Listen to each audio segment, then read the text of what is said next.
lakini kumekucha salama huko mliko. Haya jamani, hii kuna wale wamama ambao wako kwenye ndoa zao, ambao ndoa zao zina mitikisiko, yani zimeshavunjika, lakini bado hawajawa ile, kila mtu hajaondoka na maisha yake, yani bado hawajafikia ule mwafaka kamili, lakini kuna ile ndoa bubu ile, yani kwamba mpo ndani ya ndoa, lakini kila mtu anajua anakoenda kutafuta riziki zake, anakofanyia mambo yake.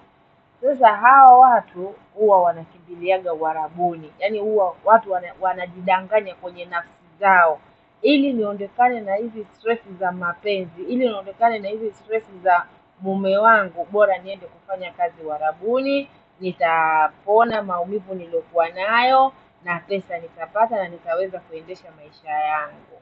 Watu ndo ambao hao watu ndo wanavyohisi na ndo wanavyowaza. Lakini acheni niwaambie kitu, Uarabuni sio sehemu ya kuja kutolea stress za ndoa. Uarabuni sio sehemu ya kuja kutolea stress za familia. Yaani unapokuja Uarabuni, hakikisha huna stress, hakikisha huna yale maumivu ambayo yanasemekana ni maumivu ambayo umeyabeba ndani ya moyo wako kuhusu familia yako. Hauna maumivu ambayo umebeba ndani ya moyo wako kuhusu watoto wako na kuhusu mume wako. Ndiyo, hata kama umeachika, tafuta sehemu, kaa utulie. Tafuta kwanza amani ya moyo. Tafuta kwanza jinsi watoto wako watakavyoishi. Usikurupuke umeachika tu mwaka huo huo na mwezi huo huo ukapanda ndege ukaja Omani, na tena hiyo iwe ni kwa mara yako ya kwanza. My dear, huku utasikia kwamba utopigiwa simu uambiwe mtoto anaumwa na upandishwe ndege uondoke ukamuone mtoto. Ukija huku ni miaka miwili utakaa chini ufanye kazi za watu. Huku hautapigiwa simu uambiwe saizi watoto wako sijui wanateseka, sijui saizi watoto wako sijui hawako wapi, sijui saizi watoto wako wamefukuzwa wapi, sijui watoto wako wamepandishwa na kushushwa. Mwarabu akakupa tiketi akakwambia nenda ukapange watoto ndio huje. My dear, huku ukija toka huko uliko umeshapanga watoto wako, umeshajua watoto wako kwa nani, wanasoma wapi na mazingira gani, na je hayo mazingira ambao watoto wako wameenda kuishi wameshayazoea, mazingira yamewapokea watoto, na je yule mtu ambaye umeenda kumwachia watoto wako umeshajua ataishi nao vipi, iwe ni ndugu wa mume, iwe ni ndugu zako wewe, kwa sababu ndugu wote ni wazuri jamani, na ndugu wote ni watamu. Wakati huo ambao wewe hujapata tatizo, wakati huo ambao wewe hujaenda kwao ukiwa na shida, au ndugu wanakuwa ni watamu sana.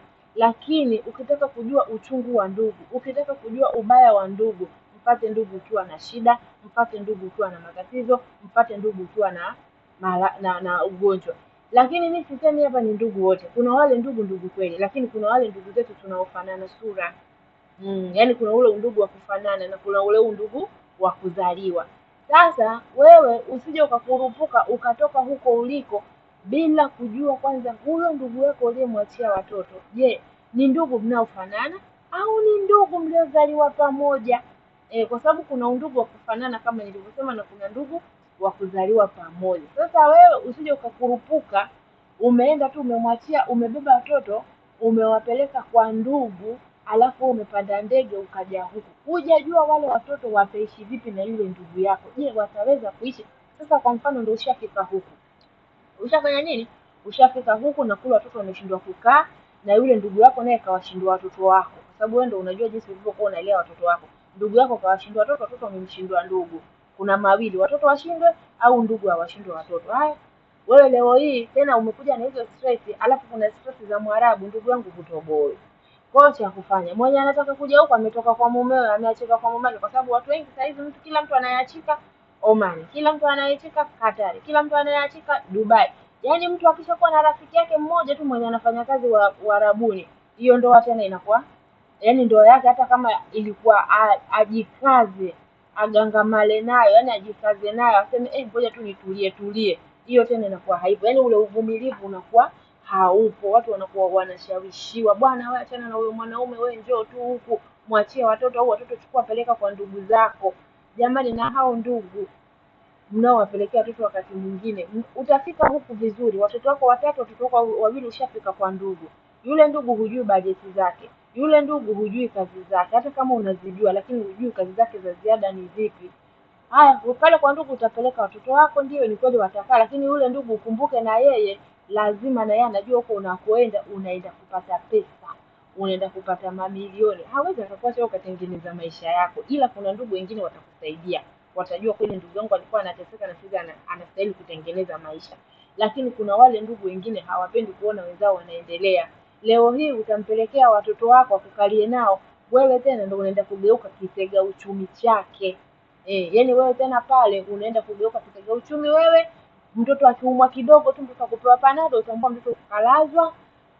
Mtoto ameumwa hichi kidogo tu utaomba mtoto kafanya hivi. Chakula pale nyumbani hata kama ulikuwa unapika ugali kwa wiki mara mbili, tena ugali unakuwa unapika kwa wiki mara moja, kinachoendelea hapo ni wali, ni nyama, ni nini, ni chipsi. Yaani pale maisha yanabadilika tena, hata wewe ulichokuja kukifanya huku kinakuwa ni zero. Kwa hiyo kabla hujaja huku hakikisha familia yako unaiacha sehemu salama. Hakikisha wewe mwenyewe unapona kwanza yale maumivu. Unapona, yani wale watoto umeshawapeleka sehemu ambao unataka wakaishi, lakini hakikisha ile sehemu ni salama. Wewe toka tafuta maisha mengine hapo hapo Bongo, angalia watoto wako. Je, yule ndugu yako anaishi nao vipi? Bajeti yake. Unakata miezi mitatu, miezi minne unachunguza kwamba hapa hii bajeti ambayo natumia hapa nikiwa hapa Tanzania labda natumia 100,000 kwa mwezi kutuma pesa za watoto za matumizi. Kwa hiyo hata ukija huku bajeti ikiongezeka unajua jinsi ya kuicontrol kuliko ile kwenda kuchukua watoto pap. Yani wewe unafanya mishemishe zako za passport, unafanya mishemishe zako za nini, ukishamaliza wewe ndio visa ishatoka tena unaandaa watoto. Haya, nendeni kwa mama mkubwa, nendeni kwa mama mdogo.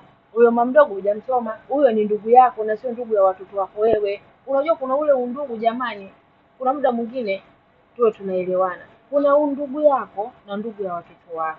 Kwa hiyo muda mwingine unaenda kuwalazimisha watoto kupeleka kwa ndugu zako.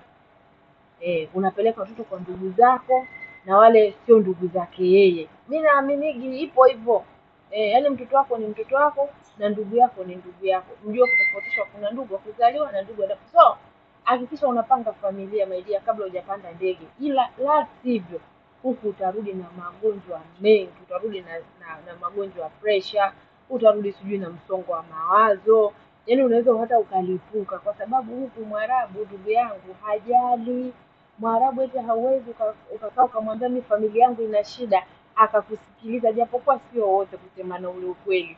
Hata kusikiliza, lakini kazi zake zitaendelea na yeye ana dukuduku lake na lenyewe atakutolea vile vile. Yani yeye maisha yako wewe ukishafika huku, yeye anajua saizi wewe ulishaachana na kila kitu. Sasa unatakiwa uishi maisha ambayo umeyakuta hapo ndani na sio uishi maisha ambayo umeyaacha huko. Ndio wanachokifikiriaga wao.